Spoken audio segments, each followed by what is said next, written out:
So loneliness today is an absolute epidemic.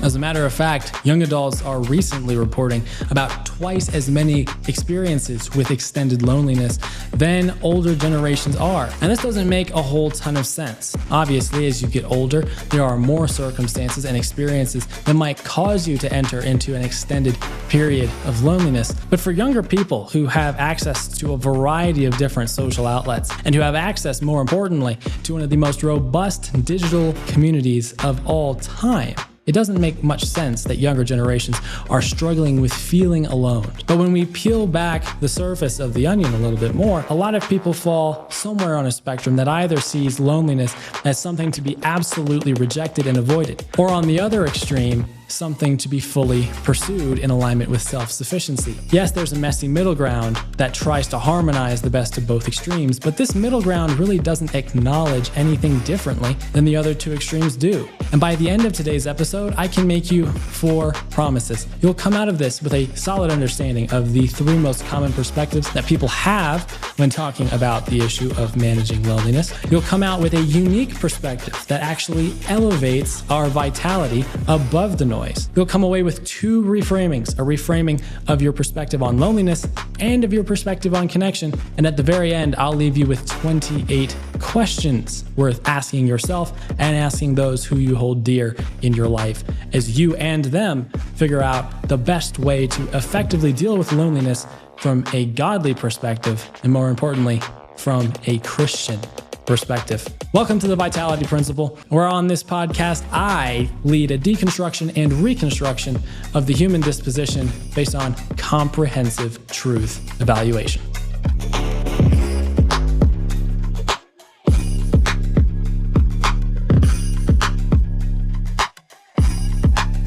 By 7 p.m. on a Friday, Marcus had already closed his laptop 3 times, only to open it again just to have a screen-emitting light in his small apartment. 6 months after moving to the city for a promising software role, his days had settled into a predictable, frictionless rhythm. He spoke to colleagues on structured video calls, exchanged polite head nods with his apartment building's concierge, and ordered takeout through apps where his only interaction was a brief thank you to the delivery driver. On paper, he was connected to thousands of people.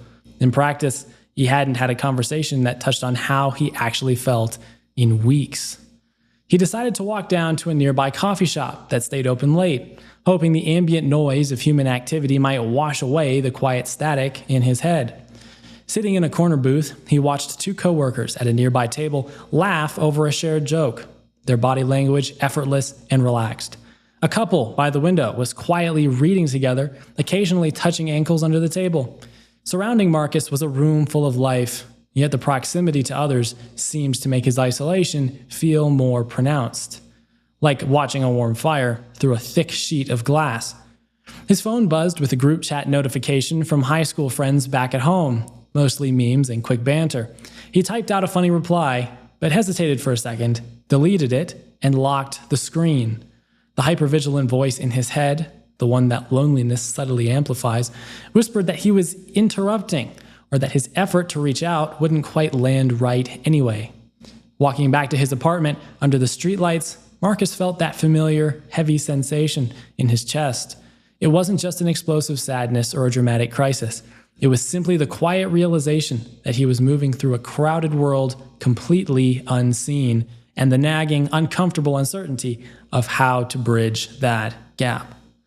So you might not have had an experience that is exactly like Marcus's, but this story is definitely one that people can relate to. I know I definitely can relate to having experienced loneliness in seasons where I could even be around other people and feel like I was disconnected from them, feeling isolated in the midst of a bustling connectivity, people actually genuinely sharing true connection.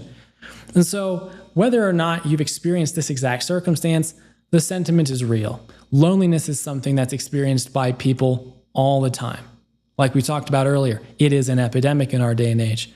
But whether or not you've experienced this in relationships, maybe you've tried to make friends and it just hasn't worked out, that has led you to develop a perspective where you feel like they are much cooler than you, or at least that's the perception, and that you could never get into that category. Therefore, isolating yourself in this unique category, or whether you've experienced this maybe in your workplace where you feel like you're producing value, you're honing your craft, you're achieving things that make your organization better, and you're simply not getting any recognition for it. Your coworkers don't appreciate your presence or your value, either from a personality perspective or a productivity perspective. Wherever you might have experienced loneliness in your life, you're not alone. It's a very common thing for people to experience. Like I said, I've experienced it several times over the course of my life. But that's not really the issue. If we stay in that frame of mind, what we end up doing is putting ourselves in a one-of-one position. And if you've listened to this podcast for any period of time, you know that there's only one being that we like to put in a one-of-one position, and that is the God of the universe. And so fundamentally, it is so important that we get to understanding our loneliness, understanding our need for connection, and appropriately create a 3D perspective. Life is three-dimensional, fundamentally. A lot of people think about life through a one-dimensional lens. They think about it strictly hierarchically. Where am I? Where are other people in relationship to me on this spectrum of verticality? Who has more authority? Who's cooler? Who doesn't have as much authority? Who's not as cool? This is the way a lot of people generally think about life. It's not very robust, but it's simple enough for them to place themselves within the chaos, seemingly, that our society is. A few other people think about life from a two-dimensional perspective. And a two-dimensional perspective not only recognizes this vertical hierarchy, but also takes into account a vertical relationship. So it's not only a consideration in the minds of these people, who is above me, who is below me. It's also a consideration of who is on my level, who is sharing an experience that's similar to mine, although it might not be exactly the same. It won't be exactly the same. Many people see life from a 2D perspective, but then there are people who see life from a 3D perspective. And a 3D perspective not only takes into consideration the hierarchy, the vertical relationship, not only takes into consideration the peer relationship, the horizontal relationship, but also takes into consideration the longitudinal relationship, back to front, past to future. Longitude is the narrative. It's how we develop over time. It's how the vertical hierarchy changes over time. It's how the horizontal relationships change over time. That is a 3D perspective.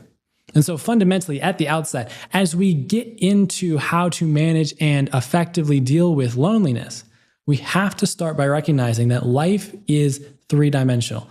It's not one-dimensional, and it's not two-dimensional. And oftentimes people end up getting stuck in their pursuit of escaping loneliness because they're only seeing life through a one-dimensional or a two-dimensional perspective.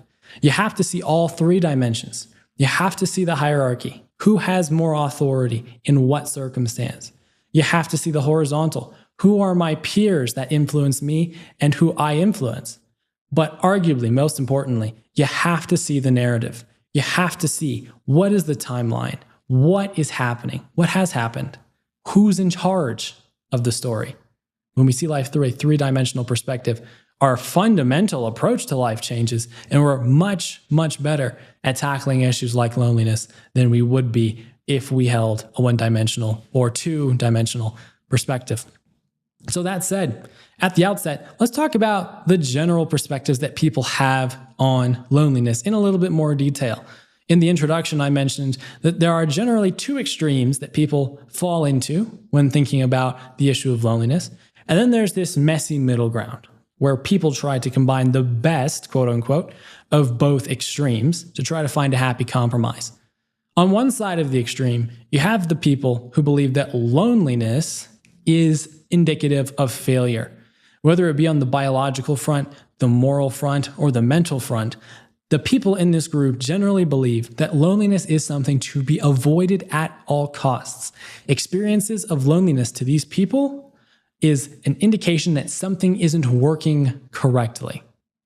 On the other side of the spectrum, on the other extreme, you have people who believe that loneliness is actually a virtue, something worth pursuing at the cost of anything else.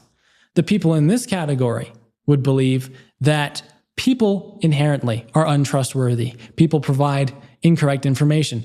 People have desires that are oftentimes not beneficial or good. And so this makes people fundamentally untrustworthy. Therefore, these people would conclude that the only person you can truly trust in your life is yourself. Self-sufficiency is seen as the pinnacle of pursuit. And obviously, in order to be self-sufficient, you have to be able to do life by yourself. That's the other extreme. In the messy middle ground, you have a bunch of people who see loneliness something more along the lines of hunger. Okay, they put it in the same category. Hunger isn't necessarily indicative of a moral or a biological or a mental failure. It's simply just a feedback mechanism in your body that tells you that you need something you currently don't have: food, sustenance, nutrients. And so the people in this messy middle ground think about loneliness through that lens. They don't see loneliness as something worth completely avoiding. They also don't see loneliness as something worth completely pursuing. They simply see loneliness as an indication, a natural indication that you need some connection.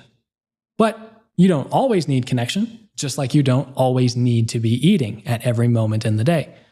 And so this is the messy middle ground that a lot of people find themselves in if they don't want to commit to any of the hardcore extremes.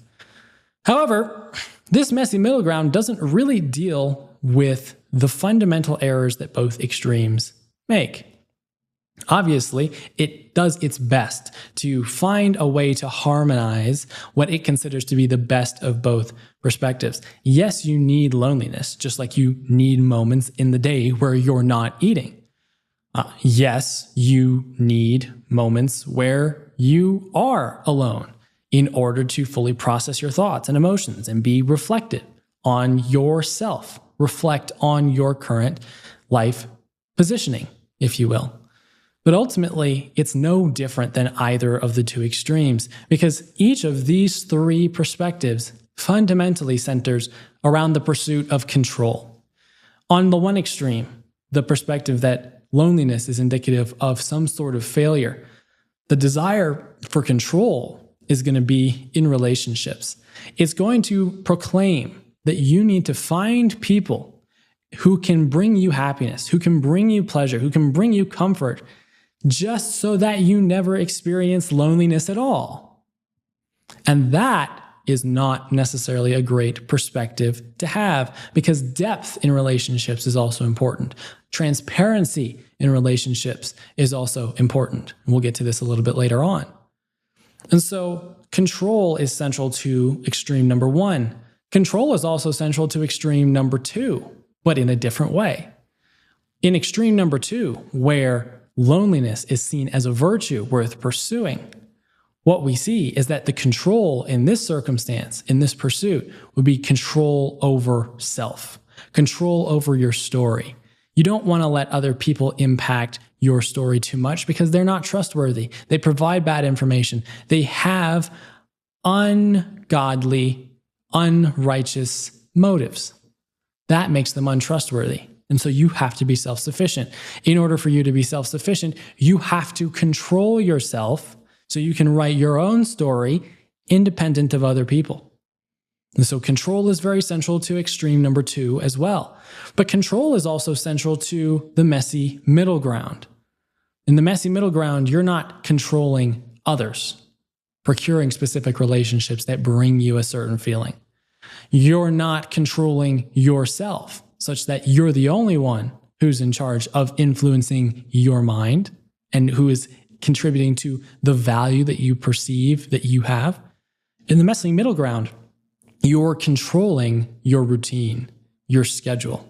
You're controlling when and where and how you experience loneliness in the course of your life. And so fundamentally, you might not be controlling yourself in this sort of one above all type of way. You might not be trying to control other people in that you're finding people who can make you feel good in the same type of way, but you're controlling your schedule. You are trying to put yourself in control of loneliness itself. And so control is central to each of these three perspectives on the issue of loneliness. Now, the only issue with this is that at the end of the day, people were not made for control. There is a God who created this universe. The God who created the universe has created everything for a purpose that it will perfectly fulfill, because he is perfectly guiding every single thing towards the fulfillment of its perfect purpose.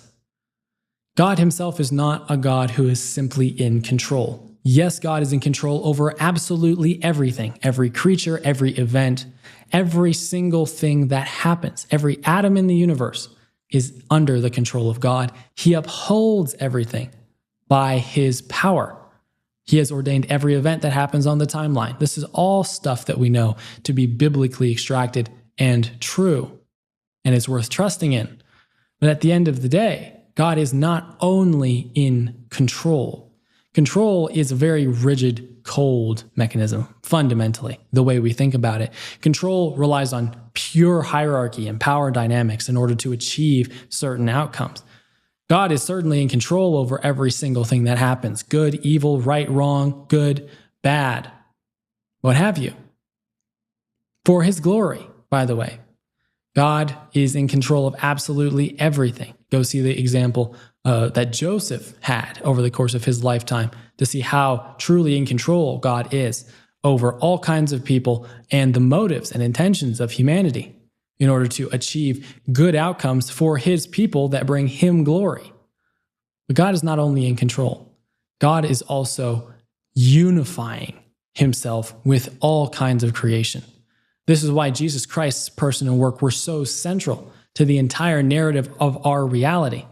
Prior to Jesus Christ, God was in control of everything, but everything was separated from God.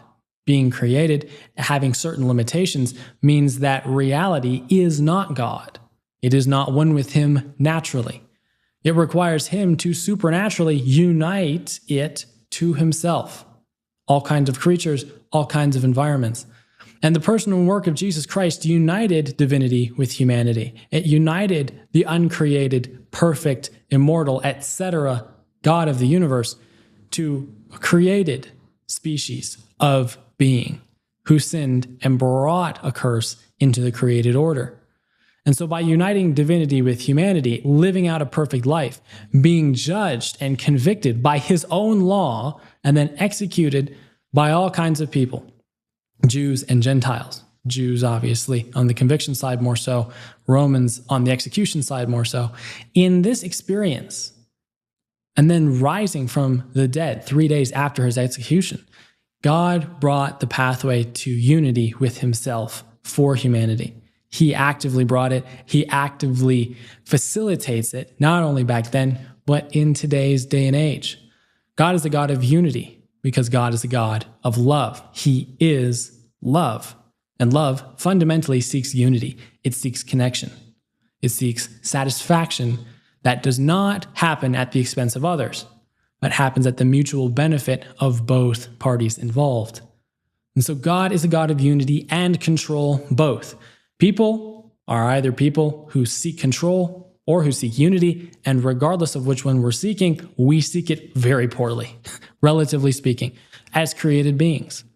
And so it's very, very important that we let the control be with God. There is nothing we can do to hinder God's control. Everything we do that impacts our perspective of control doesn't impact God. It just hinders us. And so fundamentally, when we're looking at loneliness, we have to start by avoiding a pursuit of control. Pursuit of control is something that looks good on the surface, but actually brings subpar relational and dispositional results. Our spirit doesn't benefit from the pursuit of control. Our disposition doesn't benefit from the pursuit of control. Our conscience doesn't benefit from the pursuit of control. And when we're pursuing control, our vitality actually decreases as we harden in a specific perspective that oftentimes puts ourself above other people or puts ourself in a unique position that, while it might look like it's above other people, is actually below other people and hardening us in a specific perspective grounded in isolation. So we have to abandon control and pursue unity. This is the vitality principle of today's episode. Unity has to be pursued over control. But how exactly do we do this? Obviously, we understand that God both controls and unites himself with creation. He's in control over everything that happens, and he's paved the pathway for unity with himself, for people, and for all of creation by the end of time. Ultimately, through the salvation and redemption of people, through Jesus' ministry that made that possible, the entire created order, the environment, will be able to be made new as well when Jesus Christ returns.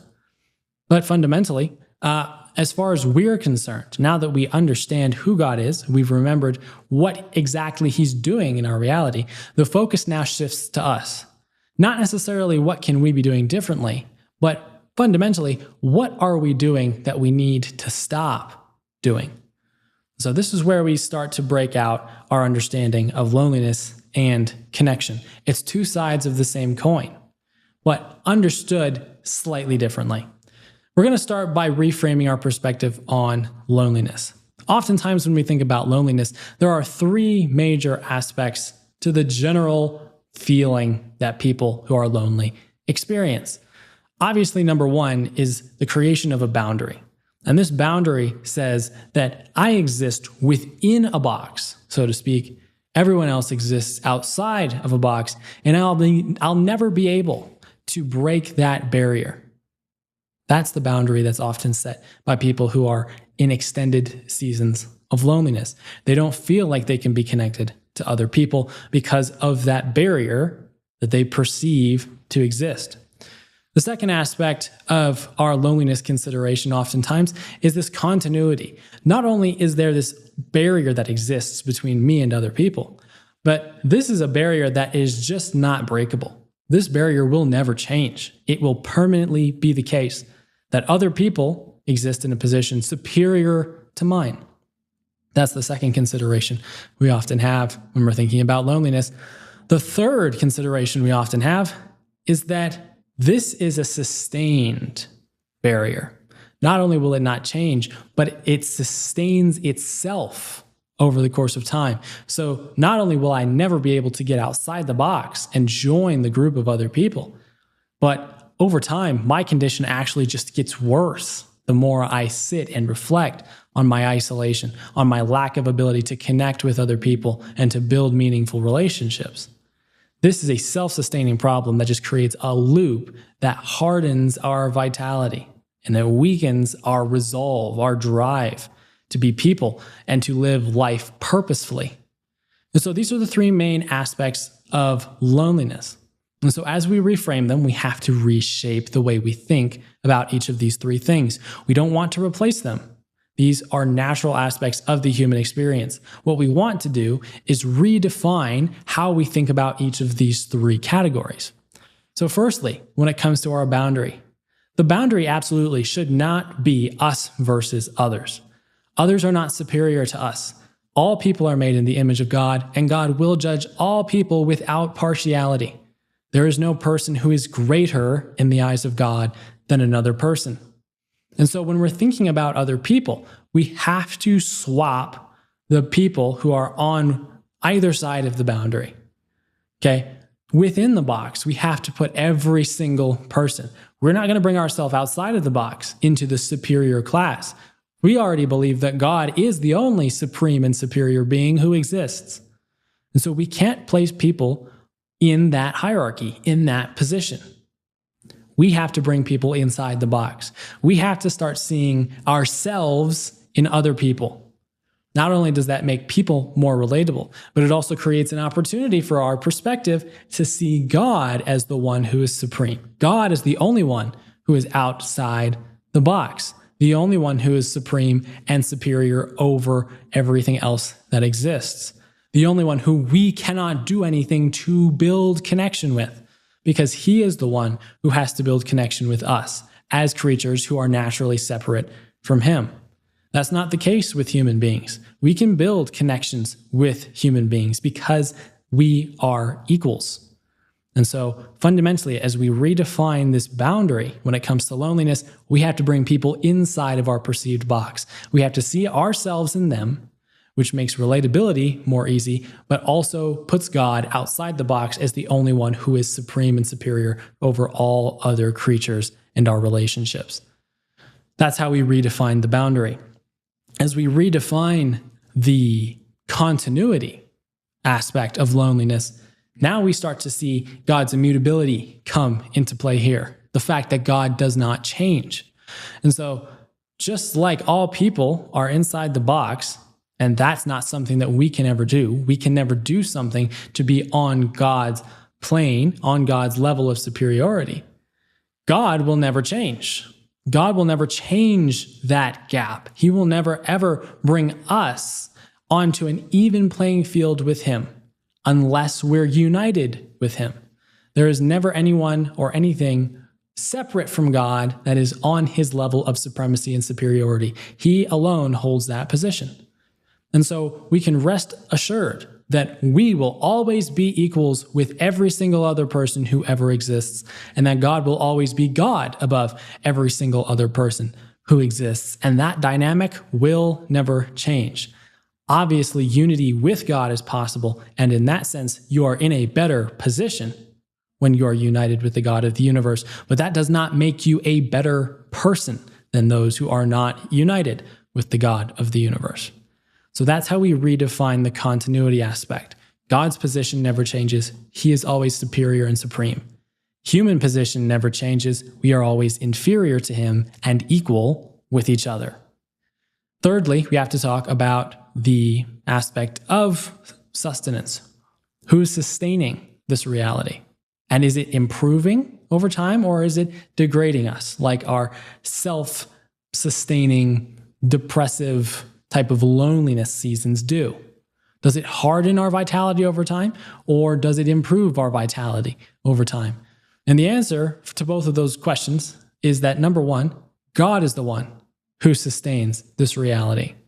And number two, God obviously improves our vitality over time as he continues to work on our heart, change our desires, give us new lines of thinking, new awareness in our life that is completely and totally operated and sustained by God.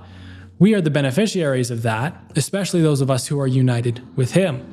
But we do need to remind ourselves that it is he and he alone who sustains that reality, the reality that all people are equal under him, and the reality that unity with him is the way that our vitality in our pursuit of relationships can improve meaningfully over time, such that we're not pursuing control that hardens our vitality, and instead are pursuing unity with God and with other people, unity that grows over time. Remember, life is three-dimensional. Vertical relationship, God and us. Horizontal relationship, us with others. Longitudinal relationship, us with God and us with others over time, growing ideally, or getting worse, depending on our position, in unity with God or separated from God. So that's the way we redefine the continuity. And that's the way we overall redefine our perspective on loneliness. Now let's redefine our perspective on connection, the other side of this coin, like I said earlier. And in order to do this, we have to think about this a little bit differently. Connection and loneliness are obviously two opposite things. And so when we're thinking about connection, it's helpful to think about it through a lens of an hourglass. You know, an hourglass, it's wide at the top, it gets really thin towards the middle, and then it gets wide again at the bottom. So when we're thinking about connection and how we conventionally pursue connection, there are three aspects of connection, again, similar to loneliness, but a little bit different fundamentally. The first aspect is the top of this hourglass, the connection hourglass. And this is interaction, basic interaction. These are the surface level interactions you have with acquaintances that you have from work, with the stranger that you run into at the coffee shop. These are the very, very surface level interactions you have. They're not super warm necessarily, at least not as warm as deeper relationships, but they are the starting point where you build an interaction with a variety of different people who have different perspectives on reality. Now, as you get closer to the middle of our connection hourglass, you get your deep, vulnerable relationships. These are the people who probably started off in a position like everyone else did at the top of the hourglass where it's super wide. You probably had surface level conversations with these people, but over time, you started to grow in a trust of each other. Maybe you have a shared perspective on life. Maybe you have a shared hobby. However, you ended up building that trust brought you two together in a much stronger way. And this is the case with all the deep relationships you have. Deep relationships are vulnerable. They're transparent. They rely on honest interaction so that you both, or however many of you there are, so that you all can grow in a meaningful understanding of reality and live a good, quote unquote, good life in connection with each other. Now, that's the middle of the hourglass, is the vulnerability relationships. Now, the bottom of the hourglass, the second wide aspect of the connection hourglass, is our influence. Based on the conversations that we're having with our close group of friends and trusted individuals, now we're able to better influence the reality that we're a part of. We're better able to influence the people that we interact with, our community as a whole, the work that we produce, the reputation of our organization based on the work that we produce. That is the bottom of the hourglass, is our influence. This is the way that we conventionally think of connection. But similar to loneliness, there are a few things that we need to redefine because they're slightly out of order. For starters, at the top of our hourglass, and the first big angle, the first wide aspect of the connection hourglass, when we're thinking about our initial point of interaction, our initial point of interaction cannot be a variety of different shallow interactions. This is not a stable foundation to build our confidence on. Like I talked about on the episode about confidence, people change regularly over time. They're a part of the narrative. You and I are no different. And so people with their changing desires, their changing needs, and changing wants cannot be the initial point of anything that is sustainable. If we set people in that position, we desire control because we feel like they're going to try to distract us or, at worst, manipulate us in a way that reduces our ability to build meaningful connection. So people cannot be the starting point of our pursuit of connection. Instead, I posit that people need to start by looking up, figuratively speaking. And the initial point of interaction as we pursue connection has to be with the God of the universe. There is no other way around it. Rather than starting off with a bunch of various shallow interactions, we should start with a deep, meaningful interaction with the one God of the universe, who has created everything in the universe, who is ordering everything to his desire, and who is actively carrying out a perfect narrative that will be brought to fruition. When we start by interacting with the God of the universe, by seeking him, by reading scripture, studying scripture, and then praying with him, what we realize is that we now have a solid foundation to build other connections based on.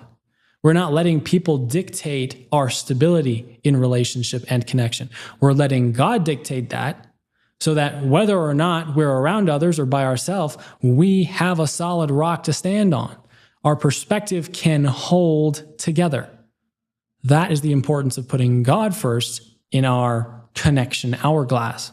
So our initial point of interaction is with God, understanding the breadth and depth of God based on who he has revealed himself to be in his word. Now we get closer to the middle of the hourglass again, and that vulnerability section. Instead of using this section to be vulnerable with the other people who we trust in our life, we're going to use this section of our connection hourglass to really be honest with ourselves, understand who we are, understand our gifts spiritually, mentally, physically. We're going to get a thorough understanding of who God has created us to be and an understanding of how we're living in alignment with his standard. Thankfully, salvation does not occur through the law. It occurs through Jesus Christ. And so it's important that we understand we don't earn our salvation and we don't stay in our salvation with the work that we do in alignment with his standard. Jesus' righteousness has been applied to us. We are clean because of his work. Okay? The case is closed on those who are in Christ. The verdict has been given. And so when we're talking about vulnerability with ourselves, we're not thinking about how we can live more righteously to earn something from God. What we're actually thinking about is how we can better submit to God such that he changes our disposition. And most importantly, trust that over time, the person we read about in Scripture, who is this God-fearing person, who lives righteously, who is at peace with people, who prays and loves their enemies, or prays for and loves their enemies. The person that we read about in Scripture as this sort of ideal Christian, this ideal God-changed person, we trust that over time, God is going to continue to refine us and turn us into that person. And that means that we have to have a certain level of patience throughout the course of our life as we're living through experiences where we fall well short of that.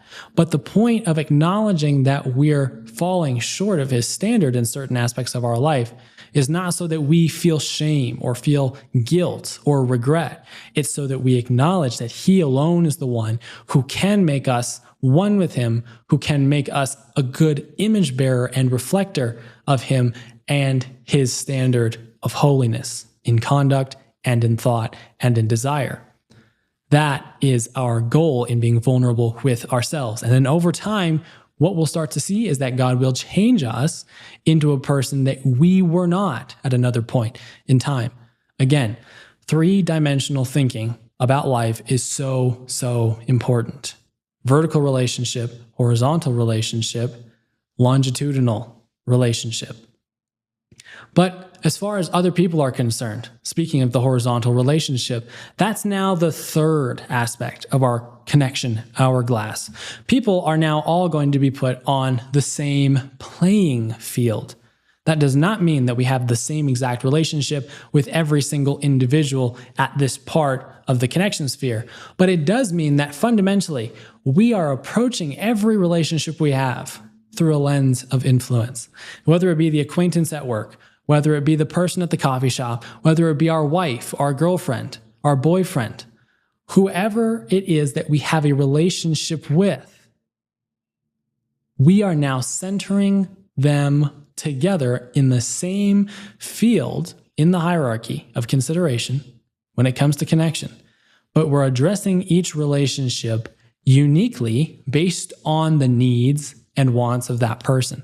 We're relating to people as equals in a unique way. And that can only happen if we put all people in the same part of the connection sphere and approach all our relationships with the intention of influencing people. We approach those relationships with the intent of revealing what a gospel-changed disposition actually looks like, what a walk-by-faith lifestyle actually looks like. And that is no different with the acquaintance than it is with your wife. Specifically, it looks different. But fundamentally, the pursuit is the same. How can I influence this person for Christ? How can I show them how God is working in my life? How can I communicate that I am not doing this to earn something from God, but I am doing this as a result of God's work in me for their benefit? That's the consideration here at this part of the connection hourglass. And so overall, you can see how we've changed the common perception of how connection should be built and funneled into a God-grounded perspective on how connection and relationship should be built. Rather than starting with initial interaction with a variety of people, boiling that down to vulnerability with a few, and then influencing people, our community, and our workplace, what we end up doing is making our initial point of interaction be with God, our central point of interaction be with ourselves, and our reflectiveness about who we are and how we're aligning with God's heart, and then influencing every single person in the unique way that we have a relationship with them. That is the goal. And so, with this said, it's time to walk through a few questions, 28 questions in particular. As you uniquely wrestle with loneliness, regardless of how much or how little you've dealt with loneliness. I'm sure that one of these 28 questions is a question that you can meaningfully ponder over the next week and ask meaningfully God to grow you in so that you can continue to better tackle loneliness and better build connection in a meaningful way. And so here are these 28 questions for self-reflection and group reflection as well that I really want to leave you with as we close out today's episode. Question number 1, on the subject of presence. When you're around others or spending time alone, are you actively noticing the vivid details of your surroundings and interactions, or are you floating through moments in a foggy, disengaging haze? Question number 2, about action. Are your social interactions driven by intentional choices to connect, or are you simply running on autopilot, repeating safe, rehearsed social scripts that keep people at arm's length? Question number 3, about your flexibility.